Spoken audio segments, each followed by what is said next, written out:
इस्लामाबाद में traffic police का एहसन इकदाम कानून की पासदारी करने वाले शहरियों को सराहने और इनकी हौसला अफजाई के लिए सिग्नल पर फूल और चॉकलेट तकसीम की गई।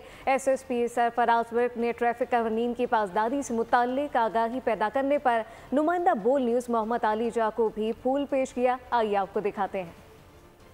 शहर बेमिसाल इस्लामाबाद का मौसम इंतहाई शानदार है और इस मौसम में इस्लामाबाद ट्रैफिक पुलिस की जानिब से इंतहाई एहसन इकदाम उठाया गया है। शहरियों को फूल तकसीम किए जा रहे हैं, चॉकलेट बांटी जा रही है। पुलिस इस तरह का इकदाम उठाए अननेचुरल से लगता है, लेकिन इसके पीछे क्या मुहरिकात हैं ये जानते हैं SSP Islamabad traffic police Sarfaraz Virk साहब से। सर, बड़ा ज़बरदस्त एहतमाम है, ये बात क्या है, वजह क्या है? जी, जैसे कि आपको पता है कि इस्लामाबाद ट्रैफिक पुलिस हर किस्म की ट्रैफिक वायलेशंस पर कार्रवाई अमल में लाती है। उसके साथ साथ जो हमारे शहरी ट्रैफिक कवानीन की पासदारी करते हैं, तो हम उनकी हौसला अफजाई लाजमी करना चाहते हैं। जैसे कि आज हमने एक एक्टिविटी की, शहरियों में हमने फूल तकसीम की, ये स्वीट्स और चॉकलेट्स तकसीम की।